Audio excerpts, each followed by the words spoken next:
श्रीपादराजं शरणं प्रपद्ये। सद्गुरुनाथ परमपिता परमात्मा श्री गोपाल बाबा महाराज की जय। श्रीपाद श्रीवल्लभ लेखमाला लेख क्रमांक 16। पुनश्च महावतार बाबाजी म्हणजे श्रीपाद।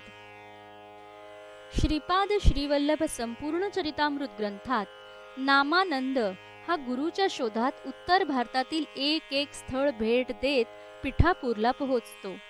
पुरातन कुंती माधव मंदिरात दर्शन घेऊन नामानंद मंदिराच्या बाहेर पडत असताना दारूच्या नशेत तर्र असलेला चांडाळ त्याची वाट अडवतो आणि मी तुझा गुरु आहे, तू मला दक्षिणा दे आणि साष्टांग दंडवत घालून नमस्कार कर असे सांगतो, नाहीतर मी सुरीने तुझे तुकडे तुकडे करून तुझं रक्त पिऊन टाकीन असा सज्जड दम भरतो।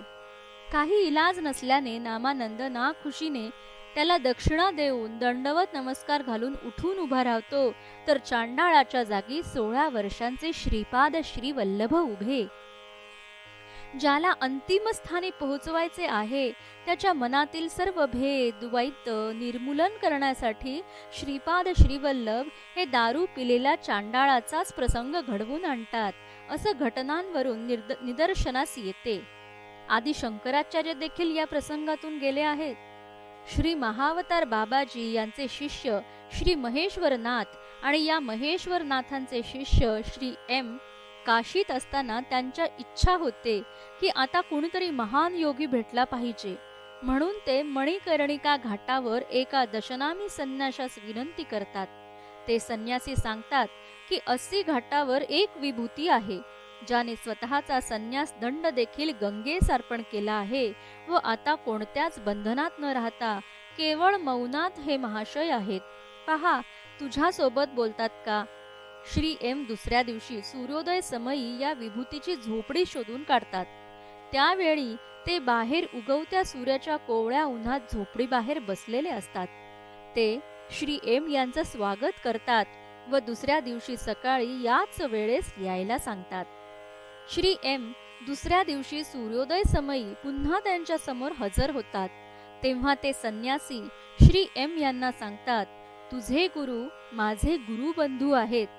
त्यावेळी श्री एम खूप आश्चर्यचकित होतात, कारण श्री महावतार बाबांचे डायरेक्ट शिष्याची प्रत्यक्ष भेट होणे हा खूप दुर्मिळ योग आहे। तेव्हा श्री एम त्या संन्याशाला विनंती करतात की श्री महावतार बाबाजी आणि तुमची पहिली भेट याबद्दल सविस्तर सांगा। संन्यासी महोदय सांगायला सुरुवात करतात। ते मूळचे दशनामी आखाड्यातील दंडधारी संन्यासी, परंतु एका क्षणी त्यांना हे दशनामी संन्यासत्व देखील बंधन वाटते आणि ते स्वतःचा संन्यास दंड गंगेला अर्पण करतात व वर काठाला येऊन ध्यानाला बसतात। त्यांचं ध्यान संपतं त्यावेळी खूप रात्र झालेली असते, सगळीकडे सामसूम, घाटावर चिटपाखरूही नसते। संन्यासी उठून उभं राहतात आणि आता कुठं जायचं ही भ्रांत पडते, कारण दंड विसर्जित केल्याने आता कुणी दशनामी आखाड्यात घेणार नाही। मग कुठं जायचं हे निश्चित नसताना सहजच घाटावर चालायला सुरुवात करतात। घाटावर सर्व चिता शांत झालेल्या असतात, फक्त एका चितेत प्रेत जळत असते। त्या चिते शेजारी एक डोम बसलेला असतो आणि तो हातातील लाठीने चिता ढोसून ढोसून ते प्रेत पूर्ण राख करायच्या कामात असतो। तो डोम अतिशय गलिच्छ असतो आणि दारू पिऊन तो तर्र असून त्याचे डोळे लाल बुंद झालेले असतात। त्याला पाहून माझ्या मनात आले की किती निकृष्ट जीवन आहे याचं आणि किती घाण राहतोय। त्याच क्षणी त्याने माझ्याकडे वळून पाहिले आणि दारूच्या नशेत तारवटलेल्या आवाजात ओरडला, भागो भागो, मैं तुझे अपवित्र करने वाला हूँ असं म्हणत हातातील काठी उगारत तो धावत माझ्या जवळ पोहोचला। तो रानटी हसत होता आणि त्याच्या मुखातून दारूचा दुर्गंध येत होता। अशा वेळी त्याच्यापासून पळून जाण्याशिवाय माझ्याकडे दुसरा पर्यायच नव्हता। काहीही करून दशाश्वमेध घाट गाठायचाच म्हणून मी जीवाच्या आकांताने पळायला लागलो। तोही काठी घेऊन मला मारायला माझ्या मागून पळायला लागला। मला त्याच्यापासून वाचवायला आसपास एकही माणूस दिसत नव्हता। त्यात कमी म्हणून की काय त्याची 2-3 कुत्रीही माझे लचके तोडायला लागली। कसा बसा मी दशाश्वमेध घाटावर पोहोचलो तो समोरून एक काळा धिप्पाड कुत्रा माझ्यावर धावून आला आणि त्या धक्क्याने पळता पळता तोंडावर आपटलो. बहुतेक माझे हात तुटले असावेत अशा वेदना सुरू होत्या. अचानक कुत्र्यांचा गलका शांत झाला. मी उठून उभा राहू शकत नव्हतो आणि मागेही वळून पाहू शकत नव्हतो. आता कोणत्याही क्षणी तो माणूस आणि त्याची काठी माझ्यावर तुटून पडणार या भीतीने मी लटलट कापत घाटावर पालथा पडलेलो होतो. तोच मधुर आवाज आला, नमो नारायणा, उठो स्वामी, तुम सुरक्षित हो. मी मोठ्या कष्टाने उठून बसलो आणि समोर पाहिले की माझ्या समोर एक उंच दिगंबर खांद्यापर्यंत लांब रुपेरी केस असलेला तरुण योगी उभा होता. त्यानं हसत विचारले, दंडाचा तर त्याग केलास, पण जातीपाती, उंच, नीच, पवित्र, अपवित्र या भेदांचं विसर्जन तर अजून कुठं झालं? ज्याप्रमाणे कुत्र्यांसह असलेल्या अघोऱ्यास पाहून आदी शंकराचार्यांना घृणा आली, त्याच प्रकारे तुला आज मला पाहून घृणा आली. तुला वाटलं की माझ्या स्पर्शाने तू भ्रष्ट होशील. इथं ना कोणी अस्पृश्य आहे ना कुत्री आहेत. तुला धडा शिकवण्यासाठी मीच सर्व निर्माण केले होते.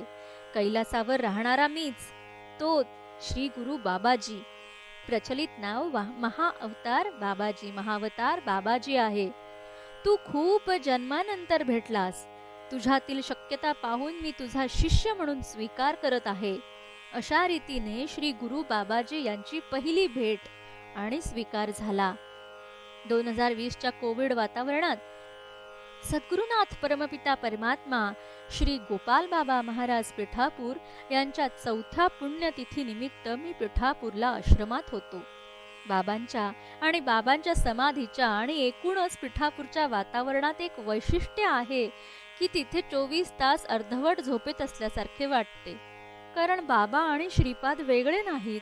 एक दिवस सकाळी 8:30-9चे सुमारास याच अवस्थेत बाबांच्या समाधीजवळ कधी डोळा लागला समजले नाही आणि एक धिप्पाड चांडाळ येऊन अंगावर बसला आणि तो म्हणाला की सर्वांना दक्षिणा देतोस, मग मला का दक्षिणा देत नाहीस? असं म्हणत त्याने मी बाजूला काढून ठेवलेल्या शर्टच्या खिशातील सर्व पैसे काढून घेतले. तो चांडाळ खूप वजनदार होता आणि तो अर्धनारी नरेश्वर असून त्याने घागऱ्यासारखे वस्त्र नेसलेले होते. माझ्या अंगावर असलेल्या त्याच्या वजनाने आणि भीतीने मी घाबरून झोपेतून ओरडत उठलो, हिराचंद गोपालचंद कोठारे, दिगंबरा दिगंबरा, श्रीपाद वल्लभ दिगंबरा.